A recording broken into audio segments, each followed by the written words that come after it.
I feel free to manipulate Gordon the bench there, however you want. Gordon. He's named after Sting. Sting's True story. name. True story. Want It some was Gordon? just meant to be a table, and we were like, it looks a bit like a dog. Yeah. So therefore, we had to give it a name, and then we had to, we ended up with. It was just one of them, the WhatsApp trails. Yeah. You fellas must have WhatsApp trails that's gonna get you cancelled.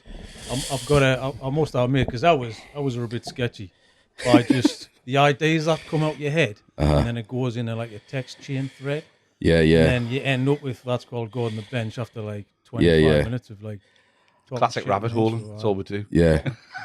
I'm not just worried about group chats. I'm worried about doorbell cameras. Anything walking down the street or anywhere. Seen his Uber Eats orders. It's for him. Wow, straight in town. Straight into my way. Like, what's your Uber Eats order look like? Oh, No, it's not. I'm lying. I'm a Just Eat guy. Honestly, like, I'm the bottom of the bottom, man. I'm the scum.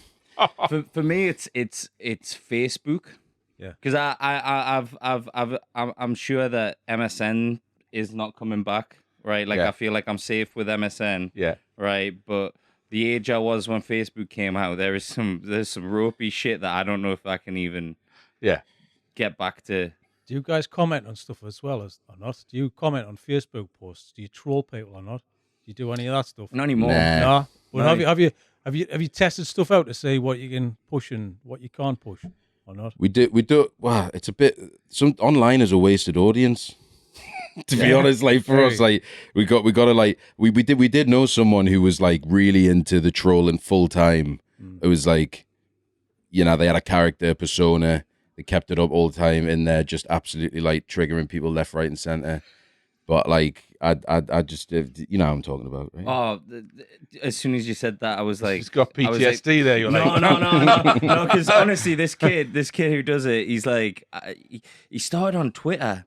And he was like an old man. He's just being an old man, right? And it wasn't like nefarious or anything. He was like messaging like Asda, being like, "Dear Asda, I went to your store today to find peaches, and there was no peaches. Could you please get by?" Something like that. And then he was like, "Regards," it's like, and it was like everything he signed off like with like a, and then to make that account seem better, he made a whole family, right, of them, and they interacted with each other. And then he would go back, and then as they would reply, and he'd be like, "Right, in a month, I'm going to reply to that." Right, and he kept like a full-time job, innit? Yeah, but he schedules that on his wall. To do it right, to do it properly, yeah. But as he was going through it, I was like, "This kid's a genius, and no one's going to ever know." It's nuts, that, isn't it? It is completely. Because I think. Because Twitter was how like Andy Dawson met like Bob Mortimer by just like texting back and forth. Yeah. And he mentioned that he went to Aldi, didn't he? Got like a plastic shed. And he's like, I've got amazing. It's a great buy, this plastic shed. It's a bargain today. It's the best thing I've done, something like that. And Bob Mortimer said, "It's a piece of shit." That's it, right? And then that's how they met. Wow. It's not in it, just that one little text thread. That's it. That's what happened. Yeah. Man. Yeah. How did you guys meet then? Kind of like that. A little bit like I'd text you saying that I wanted to meet up because I had an idea for a sketch show, and Caden at the time was it sounds like I'm realizing it the more we're doing podcasts, it's like it feels like such a dramatic Hollywood story, but it is really the truth, right? But Caden lived on a caravan on the back lot of Vera. Now Vera, that the shop around here for years. Hang on. Legally. So we were already mates, through like filmmaking. So Jack was an actor. I was like more behind the camera. All right, okay. Yeah. But I also worked on Vera, so I did like 7 series of Vera as crew, and What were you doing? I was like a runner for like a lot. Like I was like a production runner, so I worked mainly out the office for the producers. And then I ended up doing, I've done like camera jobs. My main job that I kind of ended up doing was DIT, which is kind of like the on-set facilitated, like back support. Backing up. But I found myself on like this last series at the time, just like. My family, we were getting evicted from our family home, effectively. My parents managed to get like a council flat, right, with my sister, and they had this like beat up caravan, right, and there was people who would sometimes, if they were coming to stay, like, you know, to work on like an episode of Vera, they would park their caravan up. So I went to the landlord of the site, right, where, so you got Vera on one side, Geordie Shore on the other, right, it's the same lot, right, and I was like, oh, I'm gonna be homeless. Like, do you mind if I just pull up my caravan and like live here for a bit? So I worked my last 2 like weeks on Vera out of this caravan with our family dog who was dying because my parents had gotten upstairs flat and he couldn't walk. So up you the took the stairs. dog? So I had a dog, right? Yeah, the Oscar. incontinent dog, and I don't know if you've shared a caravan with an incontinent dog. But I should Can't have escape the smell. it's difficult, and as well at the time, I'd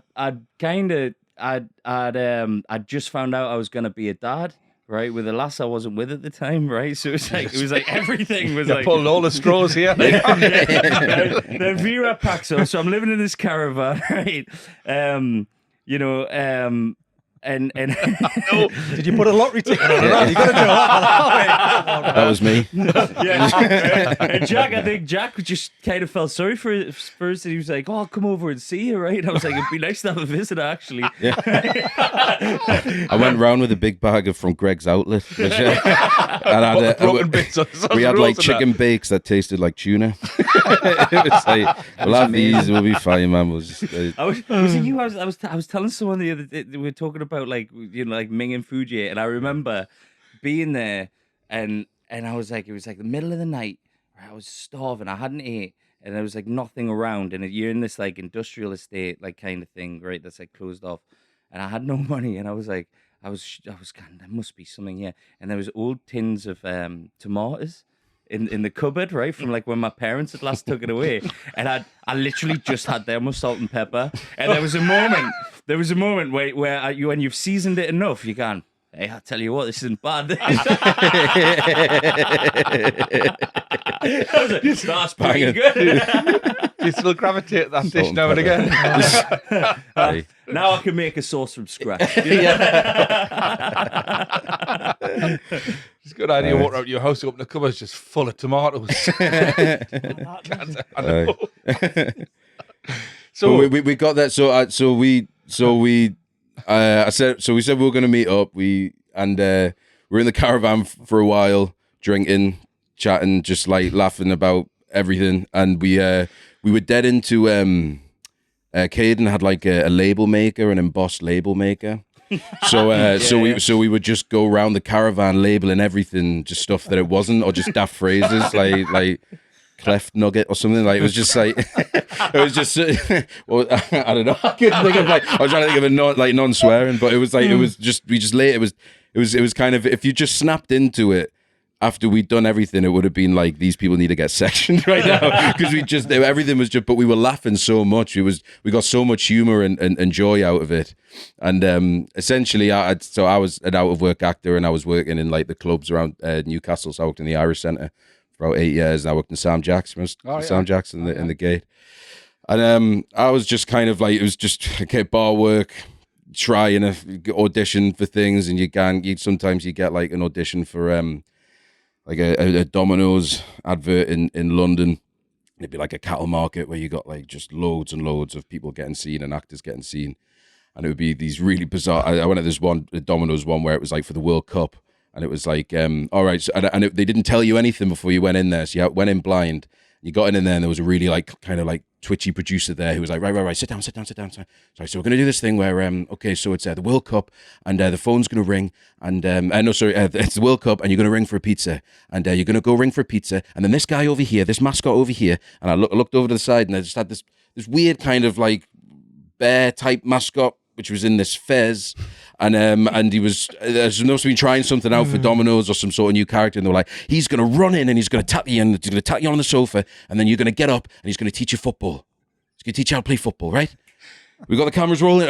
I'm like, is this really what I want to do with my life? Acid fever. It was like, yeah. It was all. I was like, there was so many odd ones where they would try and keep it so secretive, but they needed to get people seen, and it was like, you know, I'd pay so much money I couldn't afford to get a train out there to get seen for that, and I would step out like, what have I just taken?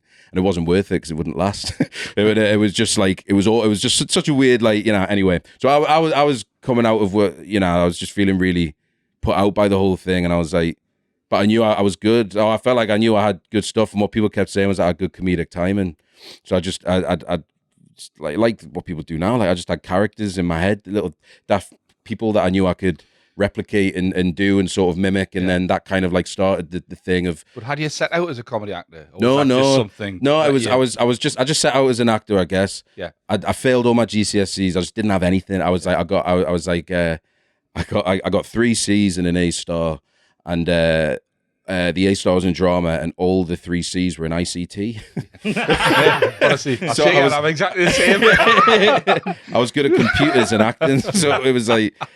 So everything else in between, I was like, right, I've put all my eggs in one basket here, but I did enjoy it. I got a lot of joy from it. I came up playing football in that, and that was like you'd always have the football like crowd. I love being part of a team. And I love having mates like that, and you could always have a crack and a banter. And some of them lads would be some of the funniest people you'd ever meet.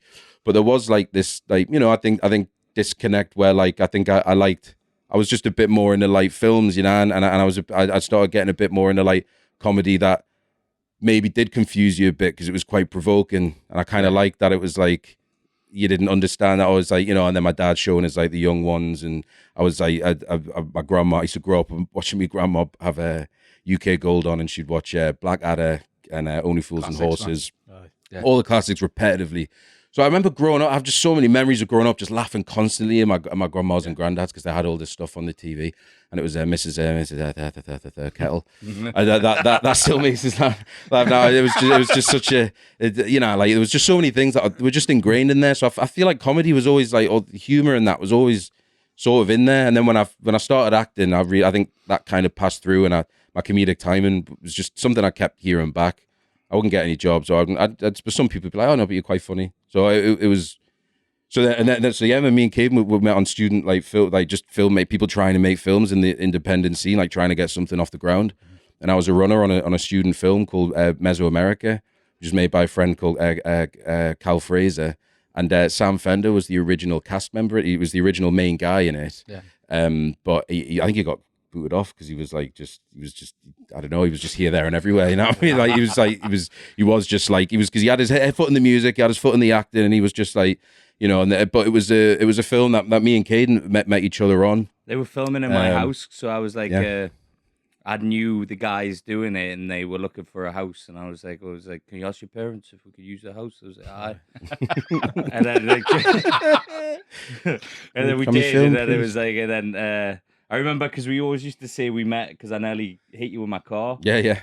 Quite a few times, yeah. I had this like drive, like we had this gravel drive, like this gravel drive, like up to the house. Yeah. And I was filming behind the scenes on this set. I was filming like BTS, and he was like, "Film his handbrake turning in my driveway."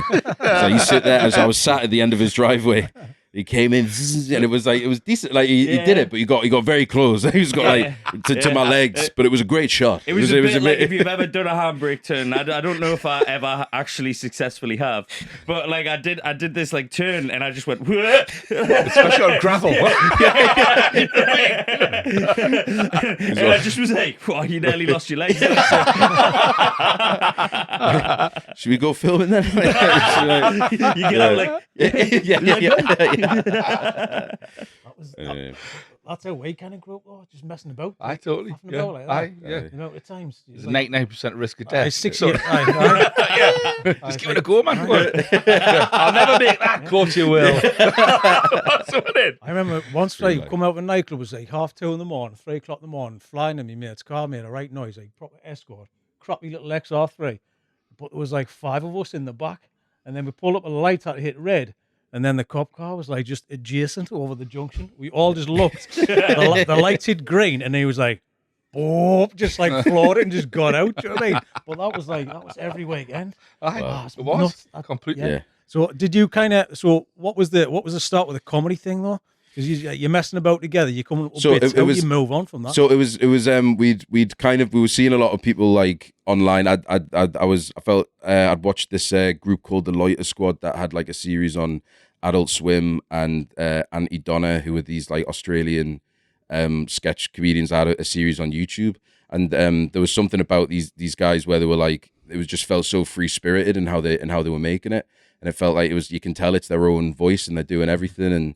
And a good mate of mine, John Dole, who we do the Metroland stuff with, was really introducing me to loads of musicians that did the same thing, where they did all their own mixing and mastering and writing and producing and performing, and there was this big whole kind of, they're their own voice, and it was quite experimental, but it would be their own thing, and it kind of would break through the general like sludge that you get. So it was kind of that. So I felt quite inspired by that, and we were seeing that people were already doing it on YouTube. I knew that Caden was already like a fantastic filmmaker, and he'd already made short films. So we were like, it felt pretty right to, it felt pretty easy to. When Jack came to the when he came to the caravan, he was like, he showed his Auntie Donna because I hadn't seen it, and it was very much like that, like homemade sort of feel, but like to a high quality. Yeah. And the humor was great. It was like very much like humor, all sensibility. And then he was like, I've written 9 sketches. And I want to do this sketch show called Metroland. Nice. And like, again, I was like, when he said Metroland, he already like had that formed. Yeah. And I was like, oh, that's, and I could just see it. Yeah. And then we just were like, right, okay, let's start like building the process to start filming. So that was the back end of 2019. And then in the beginning of 2020, we started filming. And what's the inspiration for the name then? Is it the Metroland we all love? Metroland we know. Yeah, of course. Yeah, It was a mix. It was like it felt like if you knew Metroland, you could have that association, that connection to it. But also objectively, just as a word, it was so powerful. Yeah. And I think people who didn't know Metroland, they'd hear it and they'd be like, "What's that like?" And it was always Was it fair in the Metro Metro Centre? Yeah, exactly. It's an indoor, and then the more you went into it, it was like way more. You know, like there was just, and it was I think a big thing was the nostalgia of our humor and the kind of stuff that we're putting out there. We feel like is flections of old nostalgia, 90s and Metroland. Do you remember your first sketches then? Yeah. I absolutely, yeah. What were they? Because we, got to be honest, we discovered you, about 3 or 4 weeks ago? We were like laughing my tits off in here. And it was, Builders in the van. Builders in the van. Yeah. Yeah. I tell you what, one of the funniest things I told me, Miss, I was like, you got to say this. It's the line. You touched us, man. Still love it. I still love it. Which is the excitement at the top of the arm. It's like, man, it is properly authentic. It's class. nonsense. It was just like you're opening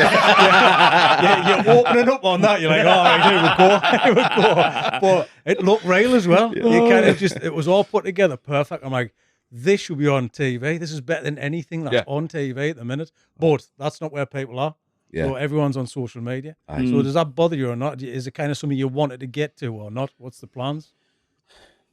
You know, like it didn't bother me until like I found out how, I guess, like it's not any easier to get something away with TV, even if you've done all of what we've done. Yeah, it was kind of like, I think that quite felt a little frustrating because, you know, like the all I think we're showing is like an authentic voice that would at least maybe get you into the room with somebody. Yeah. As far as I'm concerned, I feel like business is held person to person, and a lot of our industry has went over Zoom, and it's more like self-tapes or Zoom interview or whatever.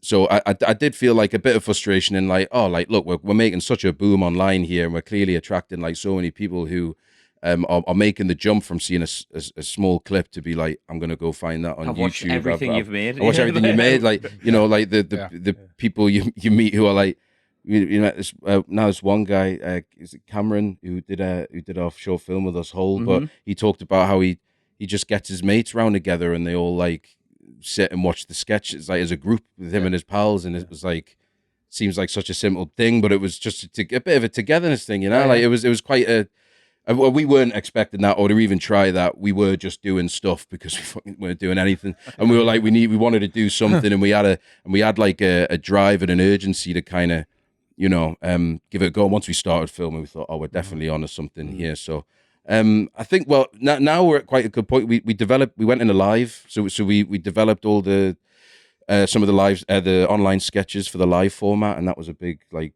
shift for us. That was a big kind of a lot changed. Like it was suddenly like, right, okay, we've got this. We can edit when we're doing online sketches, and we've got like the active more music and just the cutting and the you can really influence the pace of something. Yeah. Whereas on stage, it's like you've got nothing. You've got pressure, blank Completely space. different, because like, you're going out, you're getting the saying, I didn't get it. Can you do it again? Should you do it again? Yeah. And who's behind the camera as well on it? Who's doing the camera work? Are you doing mostly stuff? me, Caden. yeah. So you're kind of directing it all, So I should cutting it all together, are you? So we edit We together. edit together. Okay. But a lot 3 of season it ICT. but a lot of it we like. So the first series we did, it was all me behind the camera, and then the second series, we were just having so much fun doing it. I was like, I feel like I've got something like on that side of the camera as well, Yeah. And especially as I started, because obviously it started with Jack writing these ideas, and then I was like, I started being like, I've got this idea actually, and I'd have ideas when filming. And we'd it was very collaborative in that sense of like jokes or like ways that it should go. And then I started being like, well, I've got this idea actually, and then it would be like, that's perfect, and then I wanted to be involved in, in the cast side of it. And then we got like someone else in to shoot when I couldn't shoot behind. So it's fun fact is that White Van Man sketch, we were filming. They were just about to build an Aldi in North Shields, right? So it was like that's where that is, right? We're filming in this van, right? And I'm filming kind of just on the road. It's a main road, to be fair. It's like a main road. Lots of cars. We had one guy with us, right? Like, thankfully, he was a big lad, right? Because he was standing like there, right? And I was here filming through the window, right? And I just hear.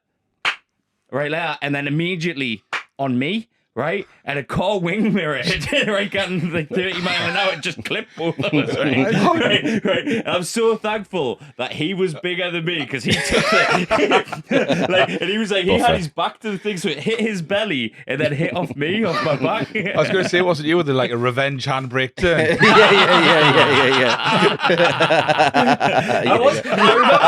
I remember I was like, cut. I think I was just hit by a car. Yeah. And us two, me and John in the car knew that, and we just kept going. Yeah. There was like, we just like didn't break Was it like painful? We should say that we did. It wasn't like he got proper flung, but we did have this thing where we heard something. And we were so, you're in the thing and it's funny and you're trying to keep it up because a lot of the stuff's improvised as well. So there was just this thing where it kind of happened, and then there was like this big pause, and we were like, Did that just hit by a car there, mate. It's like, I just right, give it should a we, Should we film on the other side? Didn't even care about a mate who had actually took the brunt of it. We were just like, he's fine. So how did you go from like, so obviously you knew each other, but you're like a collective on it. Did you say there's 5 of you? How did that happen? How did you grow? So I mean, that Caden's just described, I guess, like the early stages of that happening. So yeah, I'd started where it was, I'd written all of this stuff and these sketches, and I felt like I'd acted in a lot of them where it was just me, or we'd had like other actor friends that I knew who could like fill in some other roles. But I felt like it was kind of like going down like a Limmy kind of thing, maybe. Also, I was like, could this be a thing where it's like me playing all of them? But then when Caden started pitching his own ideas and his thing, then it would kind of have this shared voice that was like, it was striking the same thing, but it was just, I was coming from like a different side, and then that opened this thing of, all right, okay, the voice just expanded, and then once Metroland got bigger with me and Caden just doing them, it was John Dole who I got involved literally on that one with the White Van Man. That was one of the first ones that he did. And John isn't an actor. He's just got such a natural charisma about him, and he was such a charismatic guy for having such a deadpan face.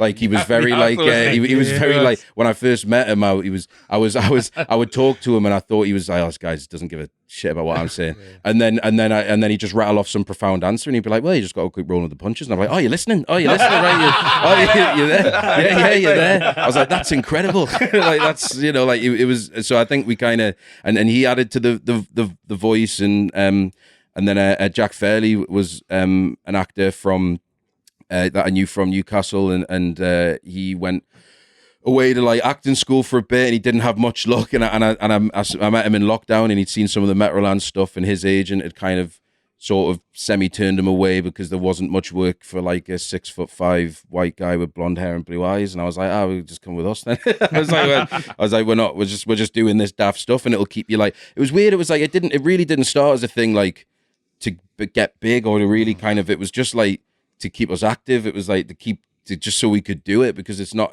like a.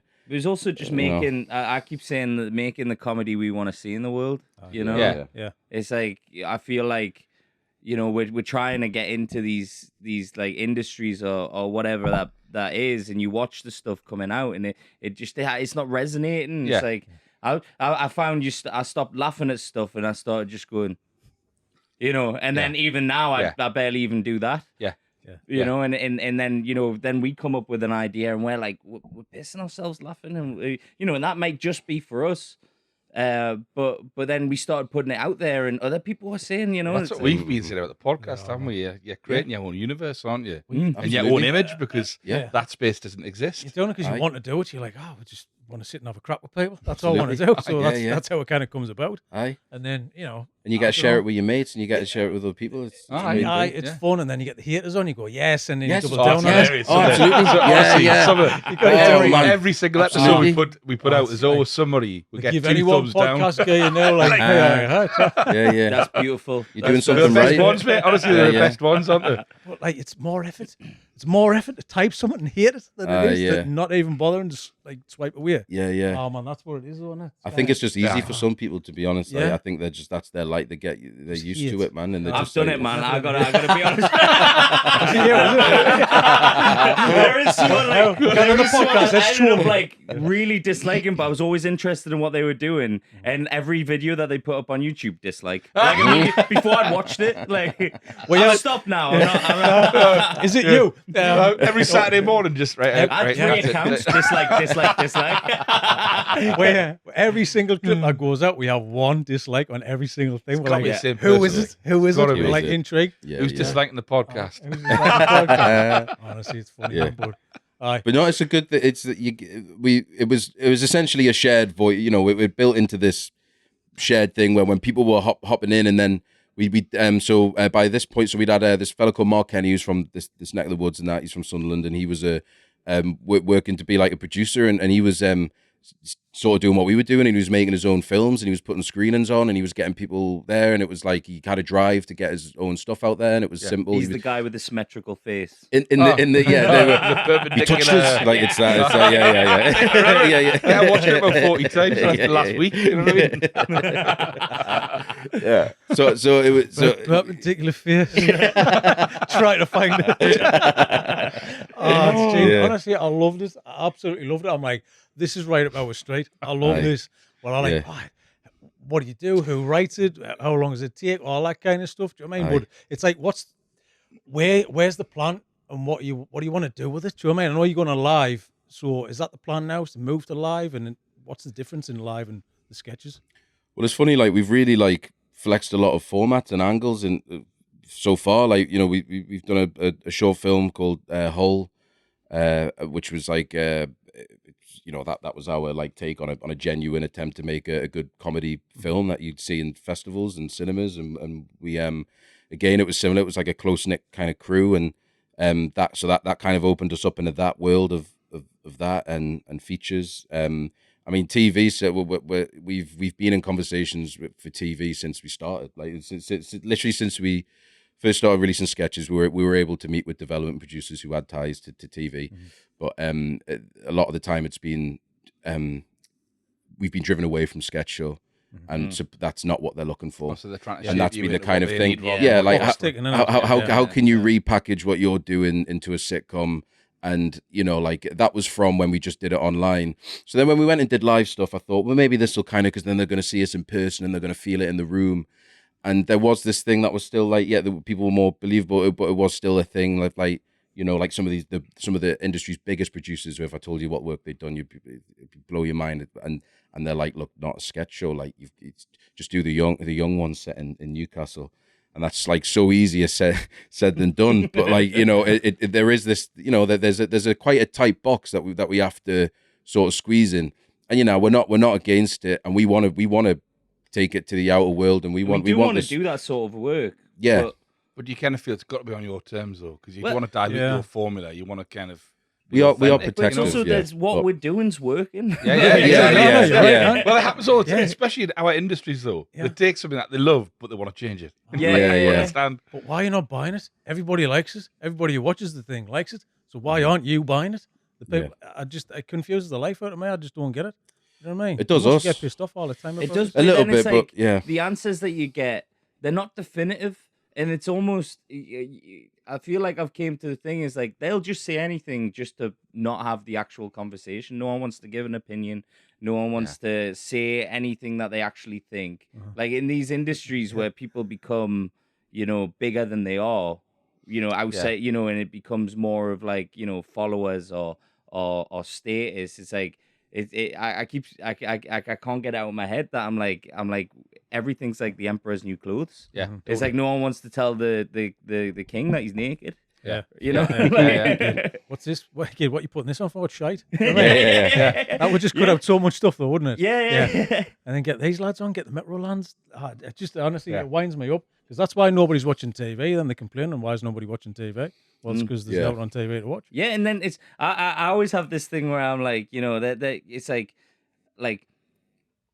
my dad, right, will watch stuff with my mom, stuff that he probably doesn't watch, right? My dad's a blokey bloke, right? And he'll watch, your Wuthering Heights or whatever with me mom, and then he's, and then like whatever that is, the Handmaid's Tale. He's like, oh, sorry to say, and then he's got one show that's for him. That when everyone else is in bed, right, he goes, oh, that's a bit of me, that, and like, I feel like we've always had that until now. Like we rarely have these shows that are just for us, and it doesn't have to be that, but it's like we try to cater so broadly that it doesn't appeal to anyone. Well, it's made everything average, isn't it? That's what it's done. I think it's averaged everything out. Well, last when we were kids, it was like the 11 o'clock show and stuff like that. Remember all that stuff? And that was like, that's where Ricky Gervais, that's where he could kind of cut his chops on that kind of thing. Do you know what I mean? And do his little sketches. Yeah. There used to be a time people would complain to a TV station. They'd be like, yeah, well, it's not for everyone. But now it's like, as soon as it gets a complaint, it's like, oh, quick, we need to,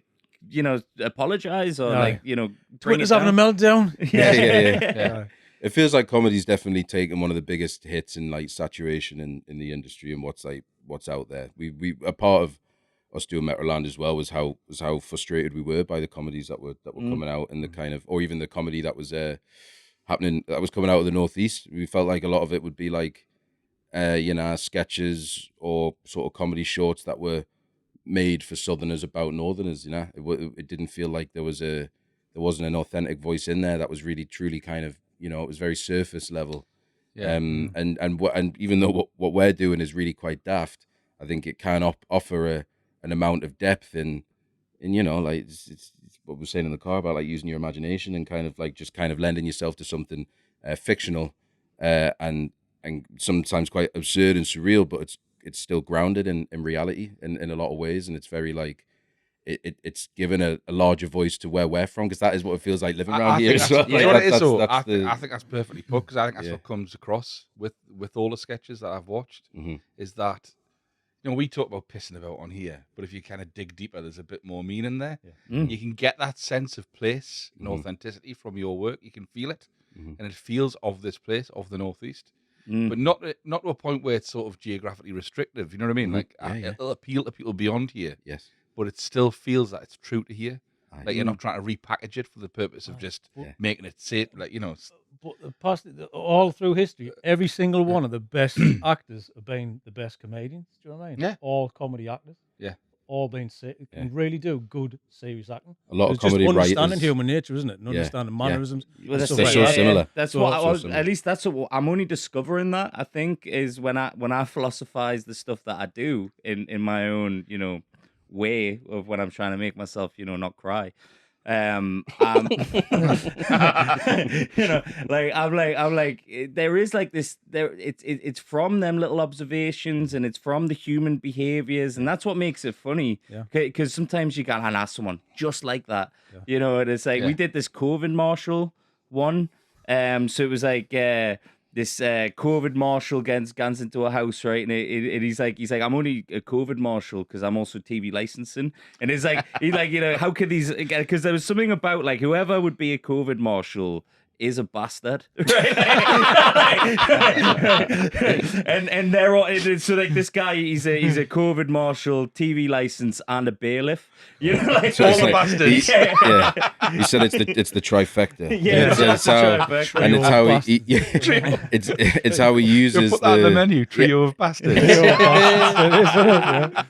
It's how he uses the little bit of power. The power I've got as a COVID marshal is going to get us into your house, and then once I'm in there, I can check your TV. And then I can take your TV away. Then I can take your TV away because you don't have a license. And then he's like, the dream is to be a traffic warden.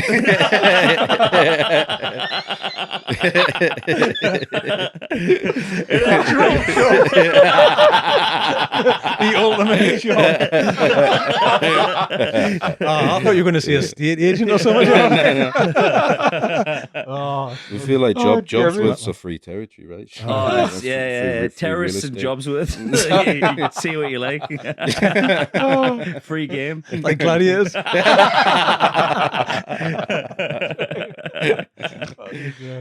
Gosh. Well, that's the thing. But you get your sketches clearly from everyday life, and I mean, if you peel back the layers of White Van Man, there's so much you can talk about. We could have done like 3 hours just picking that apart of how perfect it was, the nuance of everything and the characters and you had it all down, bob on. Do you know what I mean? But like I've had 1,000 conversations out with my mates over the years in a van. It's like that funeral one yesterday. Yeah, I got one at the funeral yesterday, so it's the series. But I think that's what we do well as like Brits, right? We go to the funeral, everyone has a good cry, then we go back and we take the piss out of each other in a workman's club, and that's what we did yesterday. My mate was like, dehydrate me. My way looks like Tizer, and we were like, Tizer's not red. He's like, no, it's orange. We're like, give over. Tizer's not orange, it's red, man. You're not in a red tin, man. It's orange. So we're Googling it, right? See, Tizer's orange. I'm like, Tizer's orange, and then we had drinks on the table. All in black suits and ties. With pork pies. It's like, are you thick? That's not Tizer. But then we went in, we looked at all the drinks, and there was one over there, like, had a little bit left of lager, and that was like, it's just looked like a trough. I'm like, I said, you're really dehydrated there. Then over there was it was a rosé. You've definitely got a bladder infection. Do you know what I mean? So all the drinks on the table ended up as how dehydrated. What's it? UTI of like, do you know what I mean? The colour of the drink. But it's like a new NHS and that was at a campaign. funeral. Icons on the wall, man. So I'll bring me urine strips next time. We'll just go through the coloration. Right? How dehydrated are you? And that was at a funeral, sitting around having a crack. I was thinking about this recently. I was at a funeral of a not to bring the mood down, but of a very close friend, and it was a suicide, right? Yeah. And this guy, like we met kind of through each other. He's our age, right? But it's them jokes. It's them jokes that you say that alleviate. But then I was thinking, it's like, what you really remember when someone's gone, the happy moments, are them things, them funny little mannerisms and the quirkiness, or the times that they really cut through, and it's you either cut through the bullshit or you cut through the sadness, and they're what really makes something special about someone. And what you like, if I remember my gran, I always remember, like I was always like. That she was, a proper working class grandma, right? She was almost like the matriarchy of a crime family. Like this is like that's how she presented herself, and she was sitting in her armchair, chain smoking fags, right? And like you knew if anyone had been there because everything smelled of this really specific smoky perfume, right? But I'd always like, because I didn't get a lot of like the nuances of like that humor too much, And I always remember being like, whatever I'd ask her what was for tea, she'd go, shit with sugar on. Shit with sugar on it. And she'd have this little twinkle in her eye, and I'd be like, what does that mean? It bugs us now. I don't get why. I don't get why that's funny. But tell us before you go. Will you tell us? What does shit with sugar mean?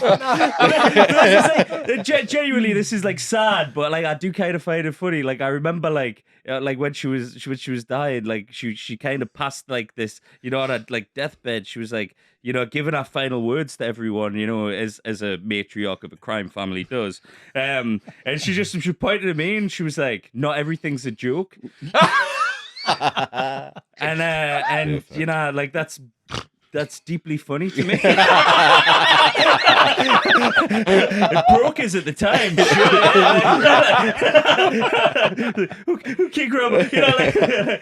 But like there is something funny. But then I realized like the types of men that she I've only realized this recently. Like my two granddads that like were who had been with her, like that I knew, always had a very inappropriate jokiness around very serious things. Mm-hmm.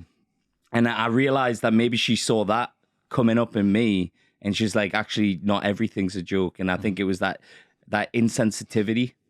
Do you know what I mean? Because there's a time and a place. And I'm talking about like my granddad, who she wasn't with when she passed. Like, he's like literally a racist. Yeah. like, and he's like one of them like granddads where it's like, even if anyone's got like an old racist granddad, like they think my granddad's racist, like I only see him like once a year, and then it's like, okay, granddad, okay. Hopefully I'll see you next year. Hopefully not. It's just a very difficult person to be around. Yeah. But then sometimes but he's got that cheeky, charmy like way about him. So sometimes you can pulls you in. Honestly, it draws you in. So I was there. Pulls you and stabs you. Well, wins your trust, and then not to talk about this too much, but I was over his, right, and he's got like a microwave from like, it was like the first microwave, right? Like it's not passing any sort of test, right? And he's got Sparks out the back of it, and he's got loads of like plants in Frey Bentos tins, right? Like around his house, right? Everyone's granddad.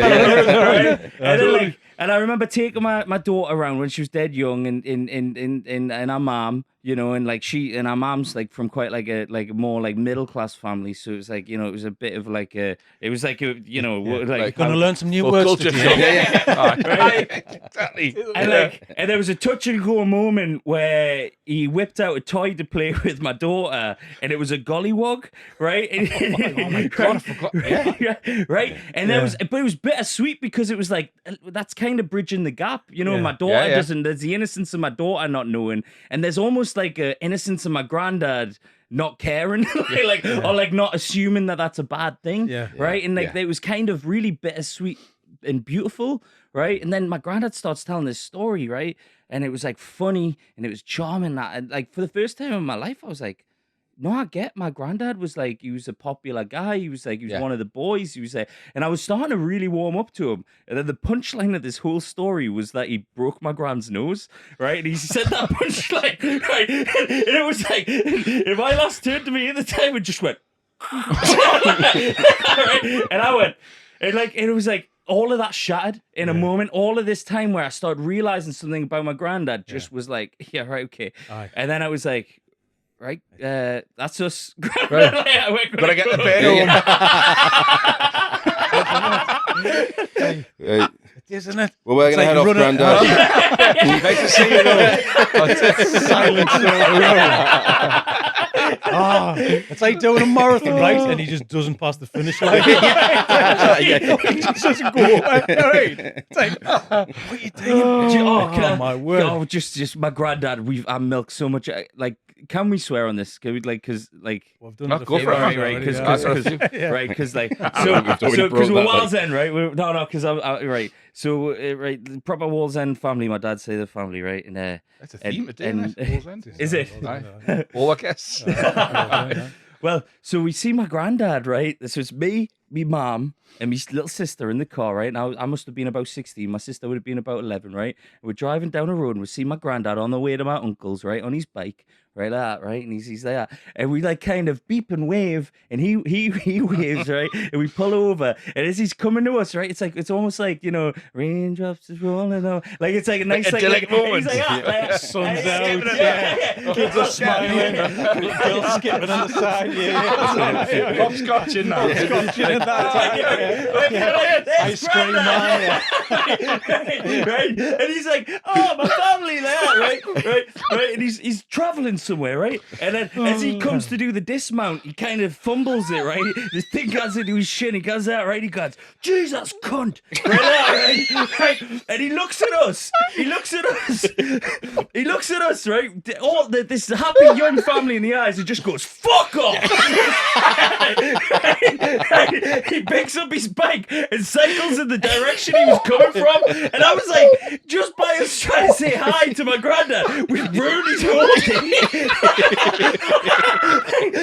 And there was things that he was going to do that's not happening now. Tears off. And he hates us for that. He's like, fuck off.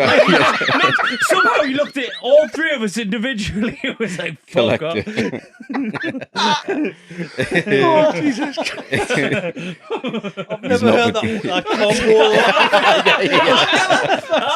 That combo together, never ever put those two words together. The guy's banned from Nexus. He's got a lifetime ban on Nexus. Lifetime ban. Oh, should have brought on a podcast. Oh, my God. Oh. I mean, Recover from that a little bit. We've got. We did this series of Ring doorbell sketches. Yeah. And what were you gonna say? Yeah, you know that was because that was your one of the characters you based on your granddad, and it was and we found out we were like, well, we can do these little sketches where they're like through a Ring doorbell, little improv bits where it's like speaking to someone on the other side of the door. And it was like I had a prescription bag, and we're like, "Well, dear, like it's gone. It's his granddad to pick up prescription." It's like completely improvised. Like we'll see how it gets. And we go straight into it, and I'm like, "Ding ding," and you're like, "Hello," and I'm like, "Oh, are you right, granddad?" And then you just went, "Ah, you're a fat fuck, aren't you?" And I struggled so hard to keep it. I couldn't keep it together. I was like, oh man, and I was in it. I was there. I was like, right, this is my granddad. I've got it. I was like, this is, I'm fully immersed in it. What do you want? it's phenomenal. What was it? It was like, Who the fuck are you? it was like, I'm just dropping off your medication, granddad. Meditation. It's like, and you know, my granddad was the same. I had a mate that I grew up with. He used to come around my granddad's house and he'd go, "Oh, not that fucker, his feet stink."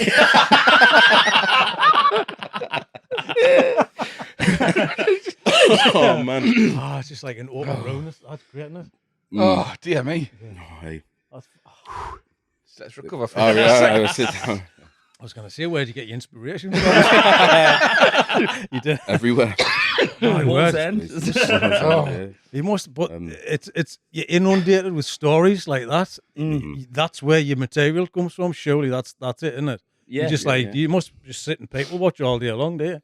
Or do you not? It's what do you do? It's funny. That was one of the first things that I did 2 years at Gateshead College, and that was like, sorry, first day it was. They were like, I want you to go out in a town and just go watch people and just come back with someone and present that person who they are.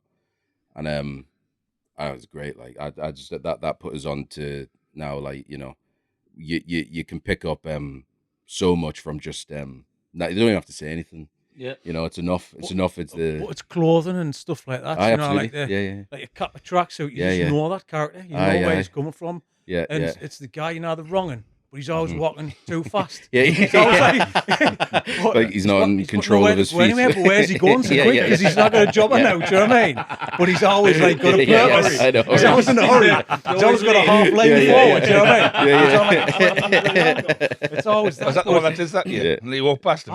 It just gives you like just a flinch. It flinches at you when you walk past that.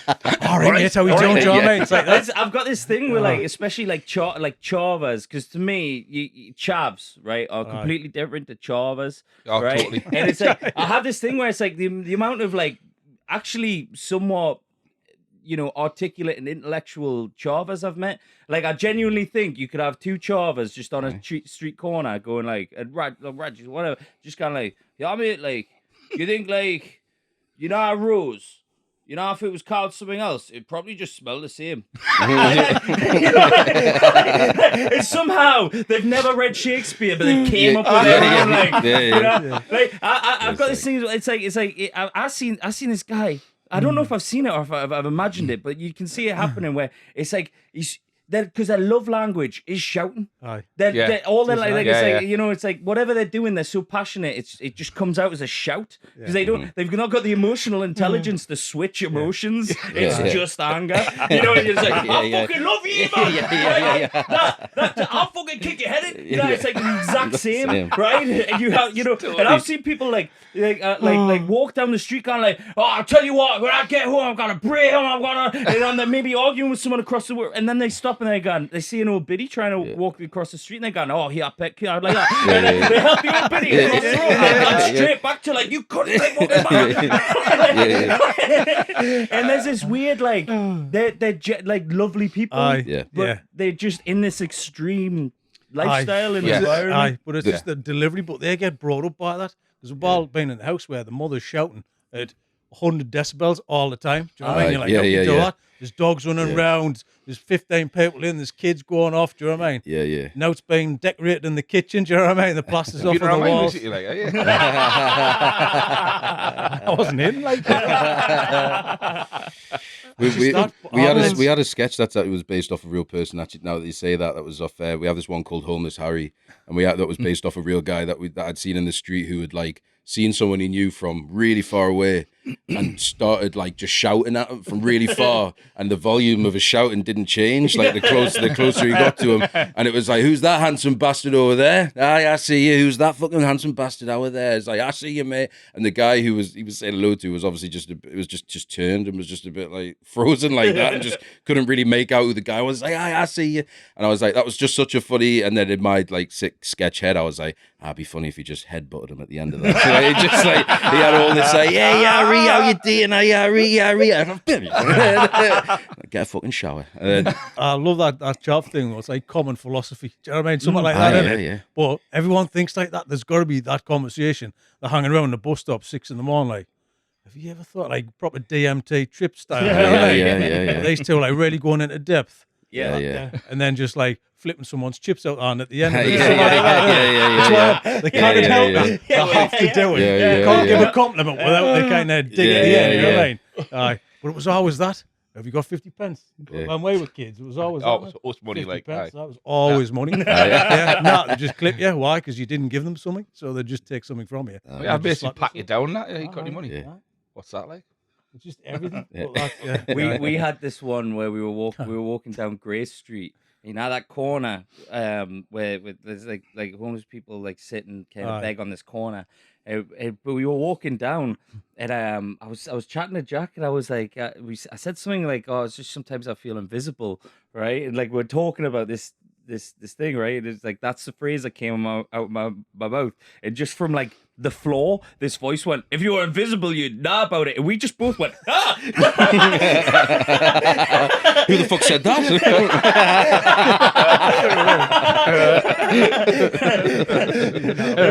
We've always just wanted to make a sketch out of that. You thought like an invisible homeless man. Like, that was it. So yeah, sketches then. How? Because you've just done the live theatre, and it's sold out, didn't it? Yeah. How'd it go? How did they translate into live? Great. Oh well, it was great. Live was a true. I mean, we did a Soho in London, which was like the first kind of like bigger theatre that we did away from like a black box theatre where you generally like that's like a stand up club or something. You've just got the basics. Whereas like Soho, they had all the bells and whistles of lights and tech, and it was a bigger room and money.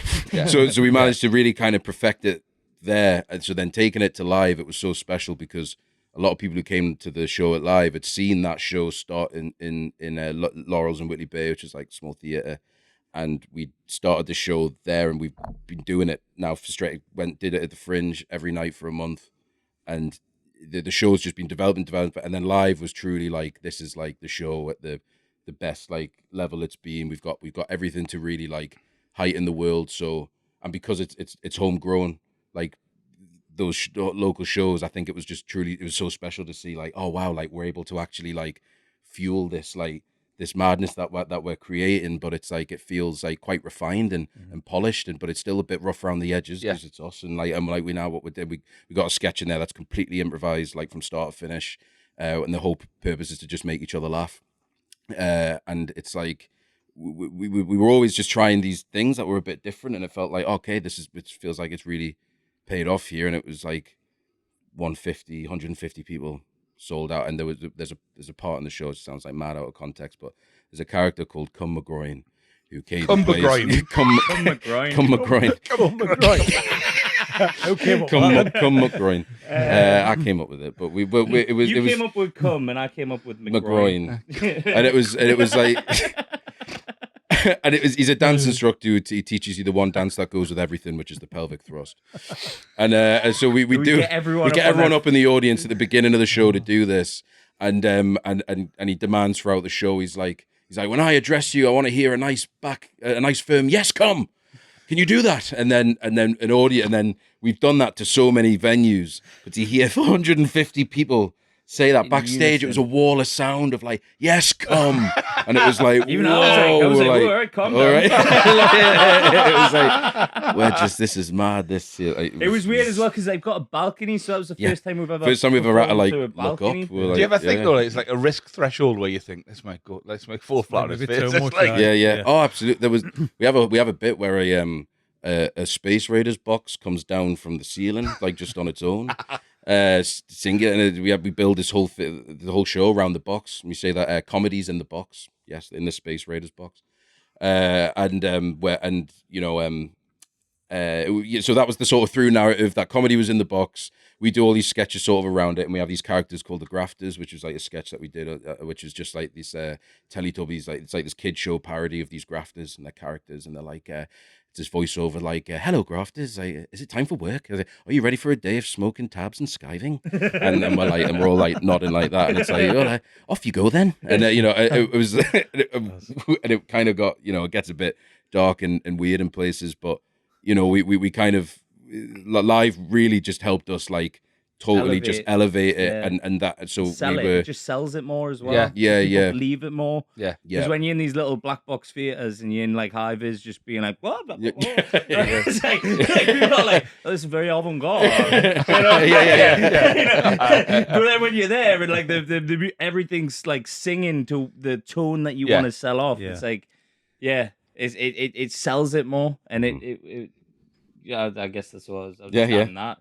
No, it was, and we're doing another run in October, which we haven't properly announced yet. But we're doing 4 nights in October. Another 4 nights, what, live? Live, definitely. And that'll be the thrust. That's it. Like, I've only been like to a theatre to see comedy, but we were raised on comedy. We were saying, I was talking to Alice today about it. Like, I remember going in. At HMV trying to buy, I think it was Eddie Murphy Raw, because I already seen Delay. We were talking about that on the way in. But I was 14, and I went up and I was like, yeah, can I have this? I can't sell you that, son. So I had to get my mother to come in and buy it. But that's our life. Yeah. Every year was a new Billy Connolly. We were falling off the couches, and I showed Alice today was a clip of like Kevin James. He was on Fallon, but he's trying to put like proper. Just physical comedy. He's trying to put, and then water things in the cooler, and he's slipping all over. He's dropping it, but he just came on stage. You know what I mean? So he's ready for an interview, and he just totally fucks it up. Right? He hasn't even gotten to the interview yet, but that's the funny. He's slipping on water, but he's putting 100% of what he's doing into it, and that's what makes it funny. And like everything we watched as kids, Billy Connolly was that. And we watched King of Queens, and every comedy show was on loop when we were kids. 100%. It was, I was talking about like Jerry Shadowitz and like Craig Ferguson back when he was funny. It's just, do you know what I mean? Well, it's like that's who you started with.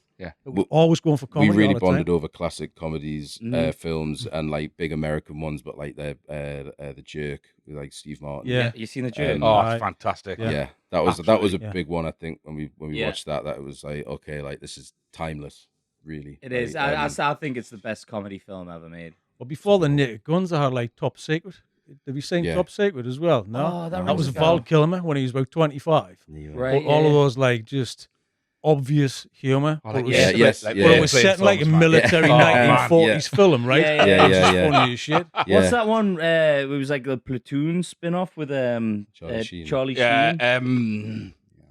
Oh man, Hot Shots. Hot Hot Shots. Shots. yeah, Actually, yeah, it was yeah. Hot Shots Yeah. Pod there as well. There was that. Yeah. But Yeah. watched everything. I mean, Jim Carrey. That just kind Oh, of man. changed our childhood. We still Dumb talk and about Dumber. Dumb and Dumber. Dumb and Dumber, We're talking about on the drive into What London. was We're it? quoting it. Good quarter of But the it's trip. what we were talking about. What was the specific bit? It was When his budget, when he his say, yeah, budgie we got and no jobs, we got no food, our pets' heads are falling off. It's that intensity of like So because they certain. believe it, they believe Well, their own delusion. And Yeah, even that, yeah. talking about like just tiny little moments as well. You can see a one word and be remembered forever by just having one word. Yeah, yeah, I yeah. think that's fun to kind of work with because I said this in Aye. the last podcast. But it's Harlan Williams playing the cop and coming and drinking the bottle, but the bottle was piss. Yeah. Do you know what I mean? Oh, Yeah. Remember that one? Yeah. Pull over. Yeah, no, yeah, it's yeah. a cardigan. Yeah. Thanks for asking. Yeah. But from that sketch, he's known from that sketch. Yeah. Do you know what I mean? Yeah. Obviously, he's a good comedian, but everyone will just know you for that. Yeah. You know what I mean? That one character That that one you've ever bit. played. Right? Yeah. Well, Nuts. we've had that. Have you? Just like, they call you by the character name. and Yeah. Well, there's one character that we came up with.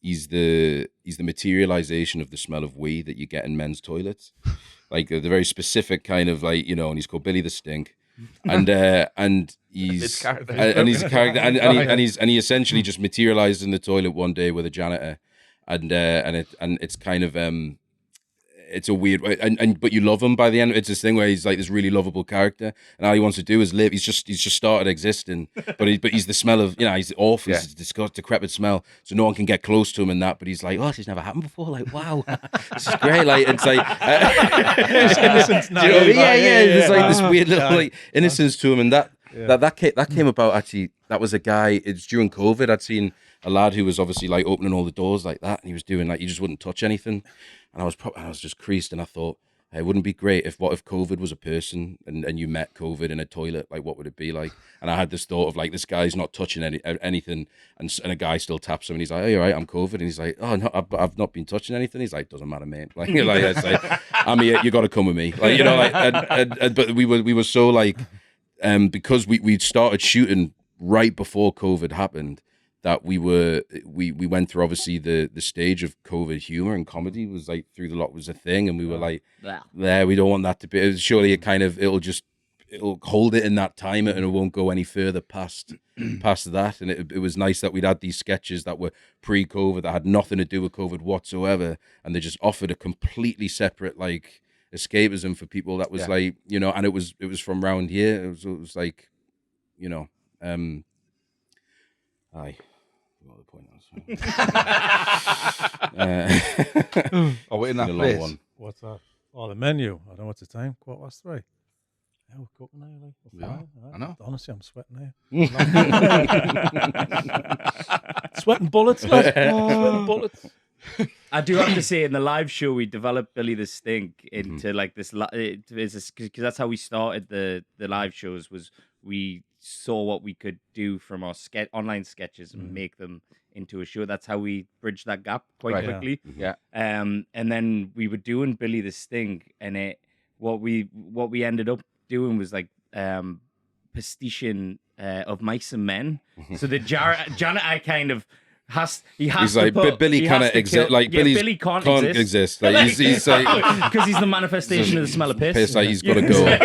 He's got to go. But he's bonded with him, so he's trying to like mercy kill him, right? Like he's like dreaming. Turns him of your away. It's perfect like, look at your perfect life, Billy. Like he's like looking in the toilet mirror and tell us what you see. He like holds up like a what's it, like a glade? Like holding it up like a gun behind his head, like George Willeni. It's like, and it was like, it's funny how you can almost bring in these like other works of literature which help sell that thing and like almost give it.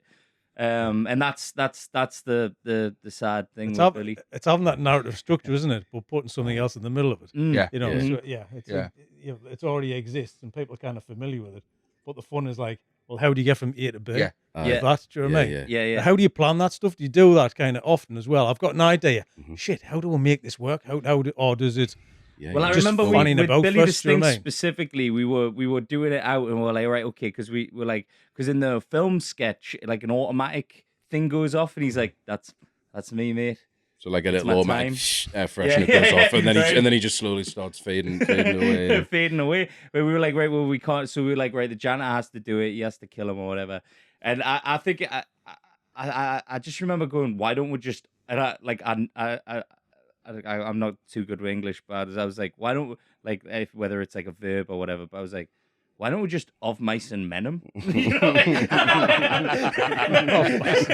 Yeah, and it was like, well, that fits perfectly. And it helps the characters work well because you've got this reluctant guy who doesn't want to do it, but you've got this like innocent monster. Yeah.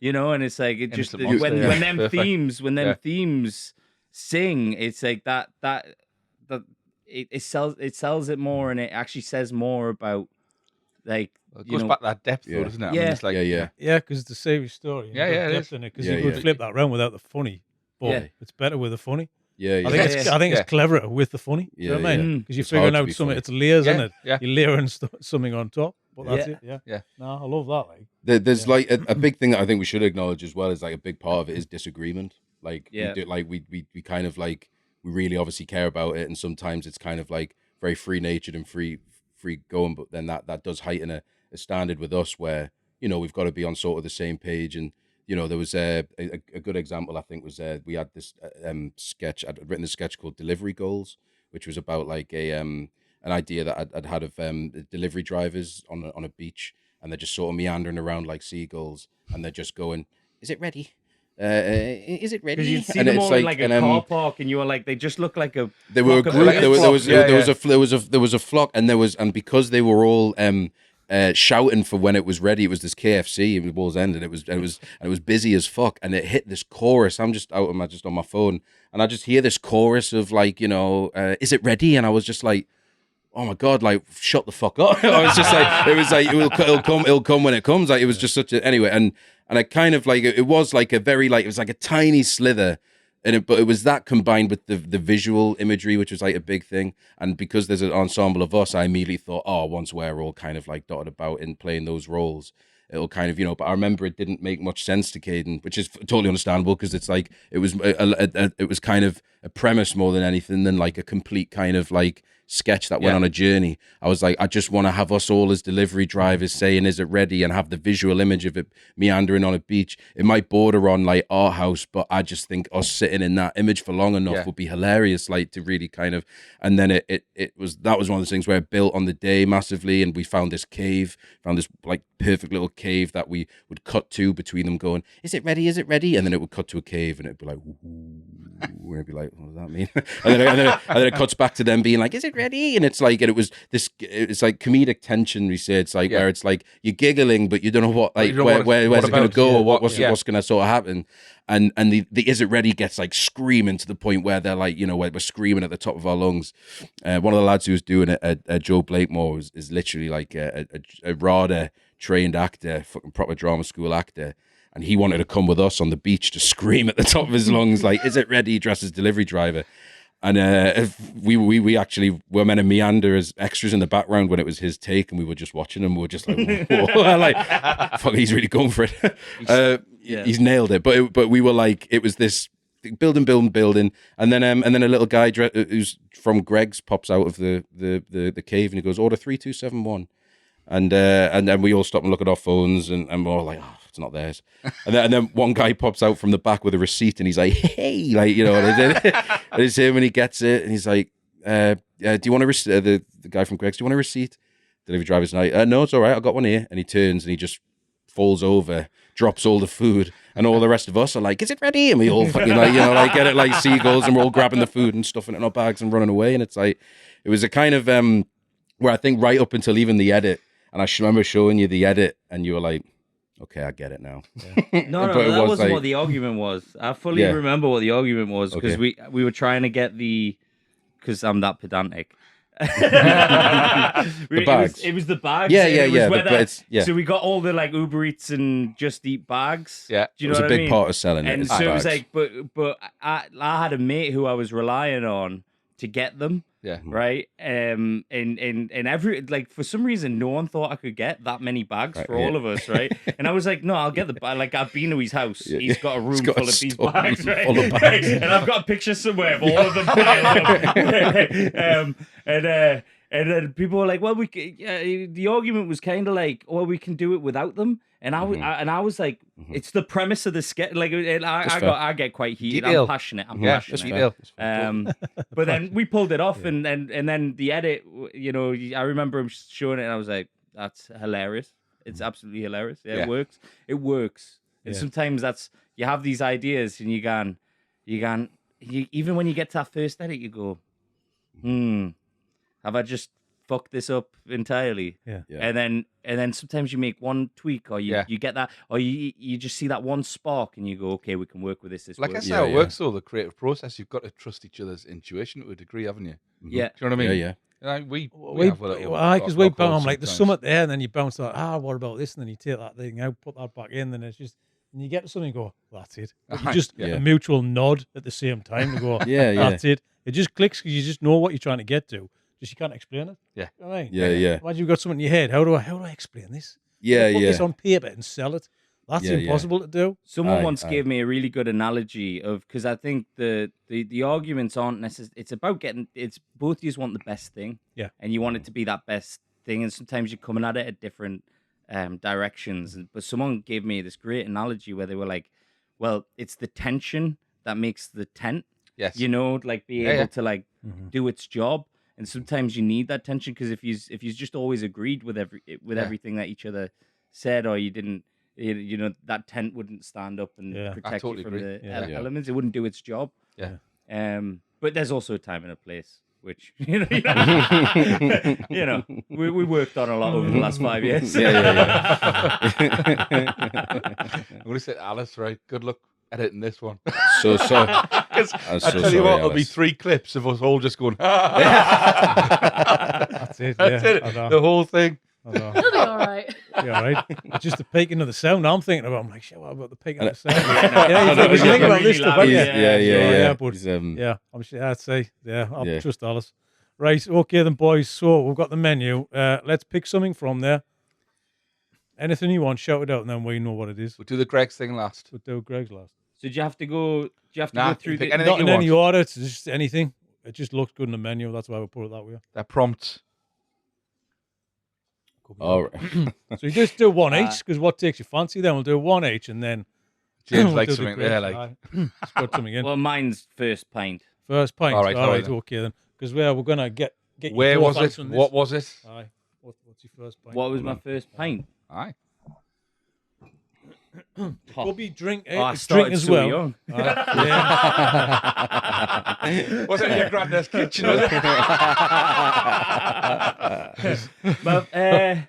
My first, I grew up above a bar in Wallsend. Right. So my first legal pint I had at my own parents' pub, Yeah. and it was probably a Foster's. Aye. Foster's. But we don't want to know that. Your first drink.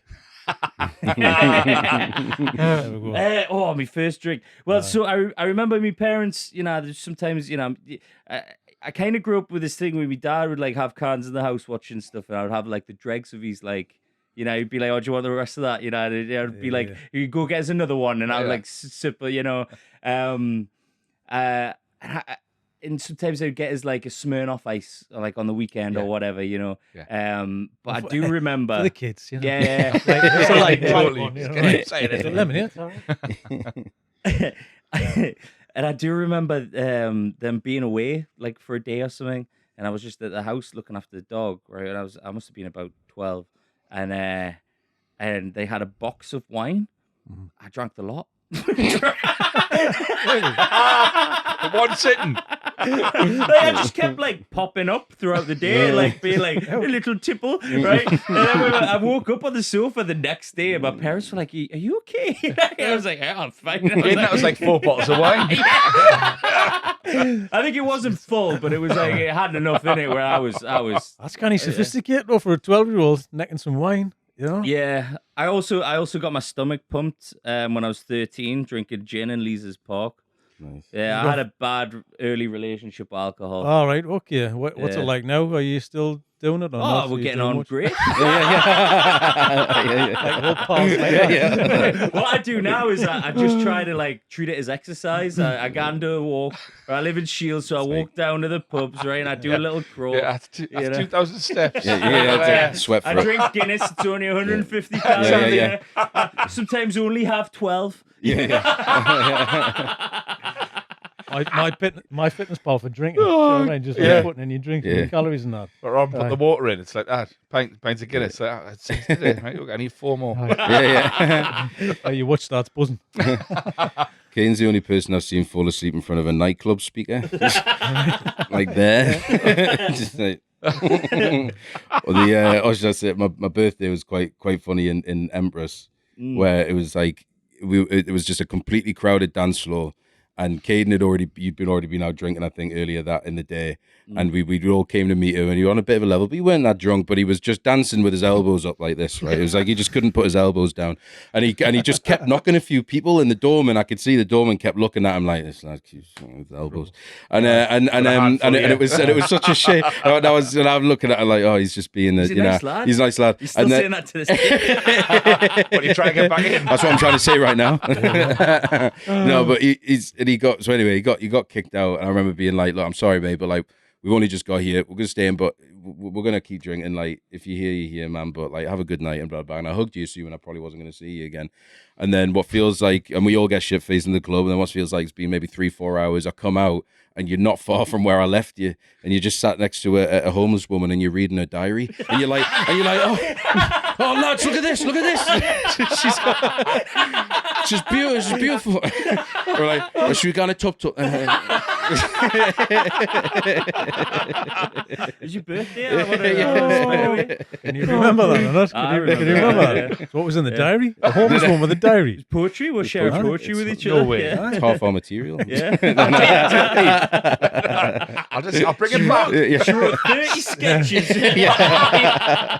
Secret formula. You've got a legal battle in nuts, about 4 years. Yeah. So what about you, Jack? What's yours? What's your first drink? First drink that I ever had ever. Aye, let's go back to like the first off.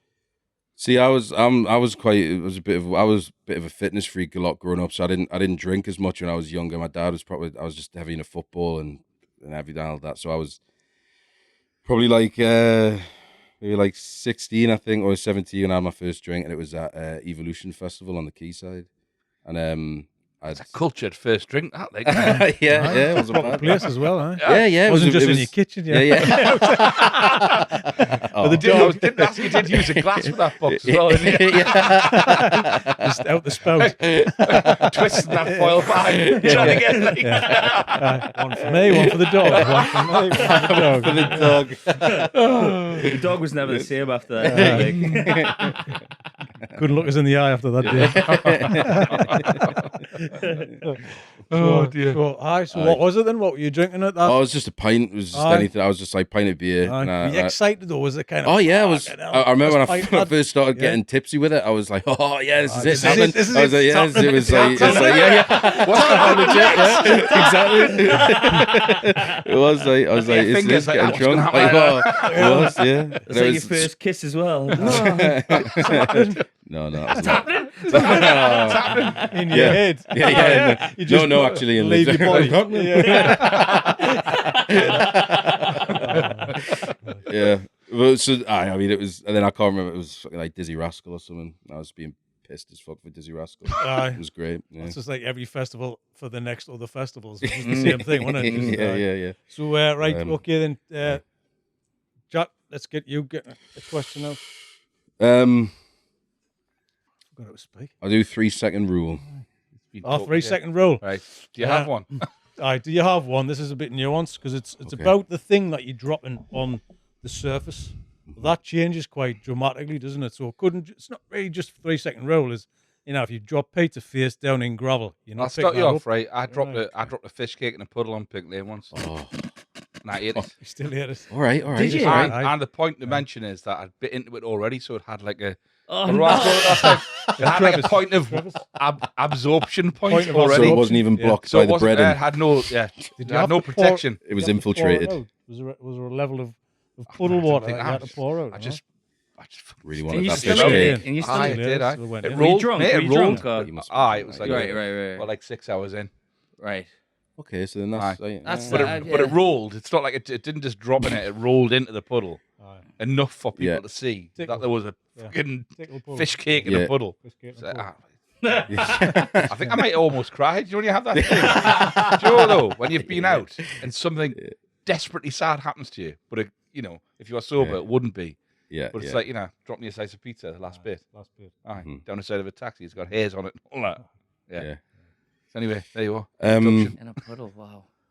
3 seconds. So what would be a thing that would like? Some people are like, it's got to go straight in the bin. Some people will wash it off. Well, I had Heather Mills on here, Paul McCartney's ex-wife. Yeah. And Heather was like, she dropped a ham sandwich in a chlorine trough in a swimming pool. Pick it up and ate it. A chlorine trough. Where the hair gets in. Yeah. Oh, one of them. Wow.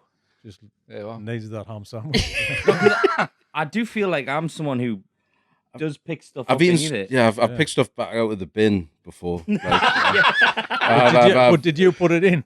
Yeah. All right, okay. Yeah, was it like bin regret? Yeah. Walk past. I mean, that's no. Yeah. No, that's I have once like dropped like £4 and change into a bin by accident, and I had it all go to the bottom, and that was like on Northumberland Street, physically like hand in the bin trying to get change out. You went in for it, did you? It was. I was in my head. I was like, £4 is enough.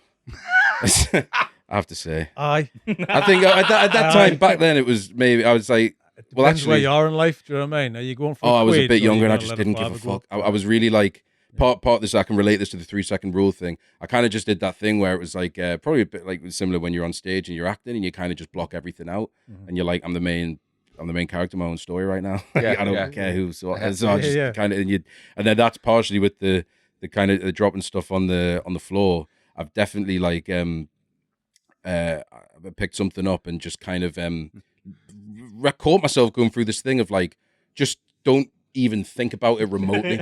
just think about something completely different and go through the motions of eating it and just kind of like wince through the crunches of like stuff that probably shouldn't be in there. Or like if everybody looks at you, fuck off. Feral.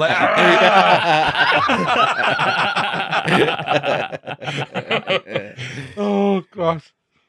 Yeah. Well, what about you, Ken? What have you? I don't know because I like there's probably lots out there. There's so much. Like I do it almost every time I cook. So you're not bothered. You'll pick it up off most the floor. Most of the time, even if I'm outside, like as long as it's not, I don't know if I'd do a put. I think that's why I might draw the line a little bit. I think it's the water in it. It's the liquid. It's the liquid. Whereas dust or dirt, it's invisible. You're just like, man. I got a 5-year-old at home. It's like I drop stuff on the floor. And I've got to have a relationship with like I kind of want her to be able to pick stuff up the floor and eat it. Yeah. But also sometimes like But I don't know. Like I was cooking the other day and just like I was like that and it just. And where I am at the minute, it's got like this minging. I need new flooring, so it's like all like it is all dusty and like it just keees getting bad. Oh, like no matter, And then like I drop something and I'm like, sometimes if it's a wet thing, I'm like I'll just brush it off. But then sometimes I just say, yeah, that's fine. That like oh shit. I do compartmentalize that, even if it's outside and stuff. But sometimes you go like that and you get that like. It's when you do it and you pull out some long hair. It's hair in it, yeah. Hair's the worst. Yeah. As long as you can recognise what the hair is, though. Do you know what I mean? Yeah. I think that's it. Because if you got kids and you wipe long blondes, all right, the curly ones, curly and black, devastation. Black ones, I once was doing tequila off a bar. I did 3 shots of tequila, and on the third, and it already makes this like. like that, right? And then on the third shot of the tequila, I got like that, and this hair from the bar, right, like a lady's like long hair, right, just goes like that, right? To the point where I go, and I'm already like puking off the thing, and I go right, and I've got this hair sticking out my mouth, and then I've got to pull it out, and each like pulls like. I couldn't drink tequila for a while after that. Somebody could actually feel it in your esophagus. Yeah, no, pulling out like a rope. Yeah. I think this belongs to you. Magician's hanky. Oh my word. Well, most things though. I'll eat most things that I drop. Yeah, I'm not too fussy. I think it depends on how expensive it is. You know what I mean? Like chicken, you're gonna wash that night again. You're not leaving that. You're not putting that in the bin. Chicken or specifically. like an onion, like a little bit of onion. That can do one. Yeah. I can kick that under the cooker. Yeah. I don't have to pick it up. If it was up, pick it up with your toes and put it back on the bench. I've done the monkey toes before. Just showing off in front of your kids. You know what I mean? Brilliant. Have you ever eaten anything out of a bin before? Because we're talking about bins. You have to shame me every time. I'm just asking. I can't remember because we've been through so many things. I've done like I've done bin shame. Yeah, but what was it though? Was it your own bin? Was it in the kitchen? Oh no, it'd be my own bin. But you know, if you overeat, you kind of. I've got a full pizza, and you've got one slice left. I'm going to chuck it in the bin because I didn't eat the whole thing. But then you get bin fear, and you go, I don't believe I chucked that bit of pizza. That's a waste of pizza. I'll just go back. It's all right. It's not touching anything wet. No coffee grounds are out in there. There's no like hair from the hairbrush that I've been pulling out. It's as clean as you can possibly get. Bin. Yeah. I have done that. Have you? Yeah, I have done that before. I chucked away crust ends of bread because I thought, they're mouldy, and then simply just didn't have any bread. So I was like, well, I'll have to get that out of the bin, pick the mold off, like here we go, and toast it. Burns all the bacteria, Totally. Just talk myself through it. I don't know if I've ever eaten anything out of the bin, but I do have a habit of accidentally throwing cutlery in the bin. Oh, we do. Oh, everything in. I've got to then go in and reach for that. It's a huge topic of debate in our house, right? So, who's been in the forks? Kids always put honestly, teaspoons, forks, spoons, always in the bin, right? And then every now and again, you know what I'm talking about.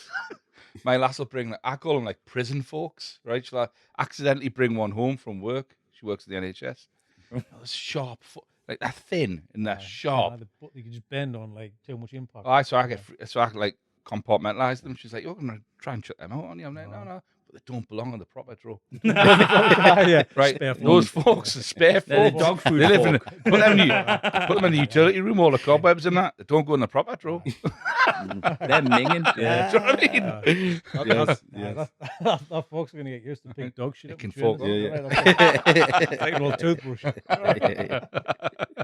So, all right, here we boys, go. Right.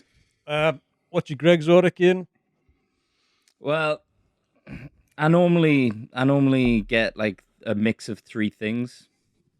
Because normally when I go to Greg's, I'm really hungry. So it's. I think my staple is a steak bake. Okay. And then I'll normally pair that with a sandwich and a sausage roll or a sandwich and another Greg's pairing. I do like sometimes getting the tomato soup with the little chicken bites. Chicken croutons. Chicken croutons. So you just dunk them in. Well, I just whack Chuck them them in. Whack them in. Fully in. Yeah. Fully submerged. Fully That's a great idea. Yeah, they're always dry. Oh. Yeah. Just moisten them up with it. It's on the instructions, isn't it? Tomato soup. Greg's tomato soup, or just tin tomatoes. Tin tomatoes again. Just tin tomatoes, salt and pepper. I do that at home. In fact, sometimes I get a craving for tomatoes. Oh, God. I get a craving for tomato soup, and I love a crisp sandwich with tomato soup. And if you like nice proper butter, nice and thick on the bread, and you just dip it in, the butter starts melting in the hot soup, and the little bits of crisp fall in like free croutons. You see, everybody loves a crisp sandwich. Textures, man. That's what it is, isn't it? It's definitely textures. I like that crisp totally. sandwich, Like I like a pizza slice as well. Pizza slice as well. Obviously, it's got tomato on that too.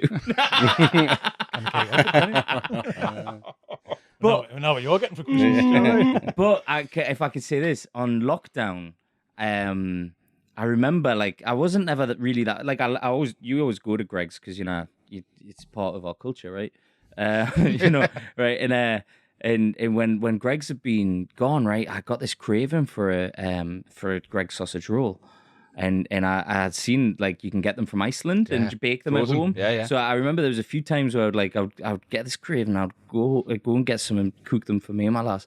And then it was the day Greg's reopened, right? Right? Like I was like, I'm gonna proper one, right? So it's like we went to the Greg's in Shields, and I came out and I started like going, oh, like that, as if I was like jonesing for a smoke, like I'd just like I was like, oh.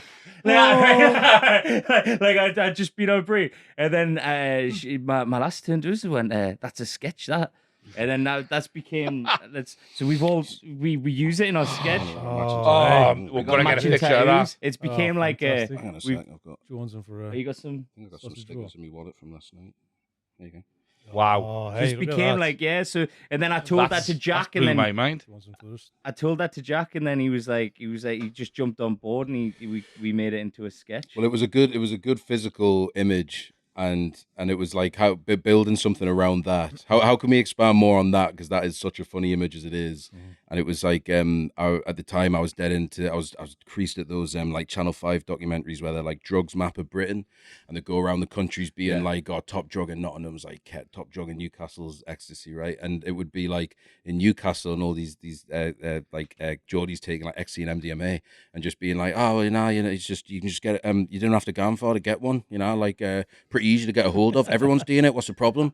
Everyone's doing it. And it was like, and that was sort of ringing in my head. And it was like, if we do like a thing of a guy who's like, just wants to get a hold of these things. So we had a guy start smoking it. And this fellow who's part of this documentary thing goes up and he's like, can I have a couple off, please? Yeah, Greg's street dealer. Yeah, exactly. Yeah. And he gets it, and then he gives him a little bit. And by the end of it, he's like, there you go. And he's like, oh, cheers, mate. And he's just nibbling it. Like, love that. Like the car parks away, he pops his boot up and it's full of sausage rolls and that. And the vegan ones are menthol.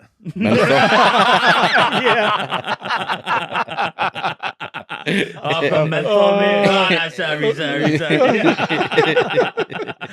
Class. Oh, it's brilliant, that thing. All right, Jack, so what's your Greg's order? For years, I was just a chicken bake slag until recently I got I'm on the Goujon wave, so that takes my chicken box, and now I went back to steak bake. So I'll get like a steak bake and a chicken Goujon. But if it's in the morning and it's early, I love getting a bacon baguette from there, man. It's like a big old massive baguette with bacon, and it's like that would be like my morning squeeze. And you know what, they do free refills, just advertising Greg's here, but free refills with a reusable cup. Or you get like free coffee with a reusable got me their cup.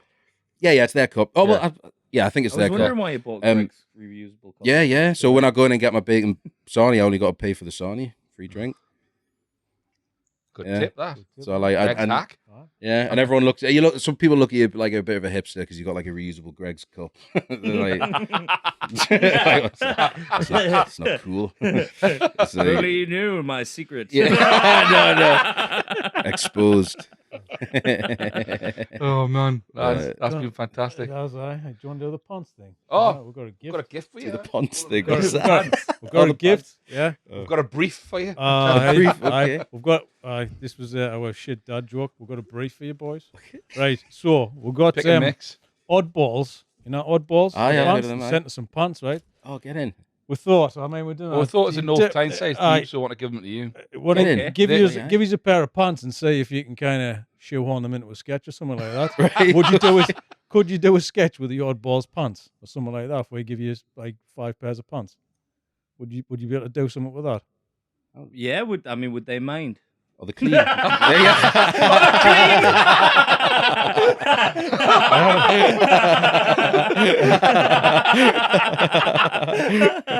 I'll only wear them if they're dirty.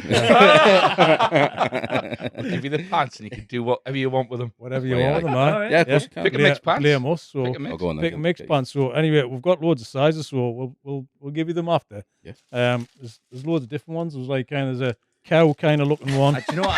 I've just thrown away so many underpants. So I need Honestly, honestly, go on. Hand the bag up, Dan. the Hand the Lord bag over. Go on. provides. Right. Well, we've got a few and also we can give you and the boys because I might as well give you 5. Oh, okay. Yeah, I've got tons of them, man. So that's Got a load of them. that looks like a cow, right? And there's another. So there's camo cow, and then there's that as well. So, but we'll give you some more. Give And him then John. We'll give John the cow. Oh, have you got any more large? Is that all of them? Is it? Oh, no, I've got no, loads. we've got loads of large All right, yeah. XLs, all that kind of stuff. right, yeah. Those are the mediums. They're in the warehouse with a pallet of tins tomatoes and that. Tin tomatoes there. I just wonder, like, we're thinking like, Do you know warehouse around the back? Hold on a minute. just pants. What else we got? Well, we've got tin tomatoes. All those pants, get them out. Class too high. Yeah. This is class, by the way, lads. This is great. Look, I This really has got a appreciate great it. podcast. It's been awesome. I think I've laughed that much for a long time. It's been good. I'm melting. Now I'm going to open that door. I'm melting. Yeah. Are you going to see? Did you see Sam Fender? I seen Sam on Sunday. Aye. You saw him last night, didn't you? Saw him last night. It's fantastic. Yeah. It looked incredible. Like. Is he still doing that music stuff? Yeah. I think so, It's kicked off massively. Oh, good for him. It's great, isn't it? I know. Oh, bless him. Bless him. Yeah, he's doing it. Oh, nice. Hey, yeah. No, I didn't see it at first, but I guess now. Well, enjoy. Boys, All right. thank you. Cheers, Cheers, lads. Thank you. Thank you very much. Thank you. No, thank you.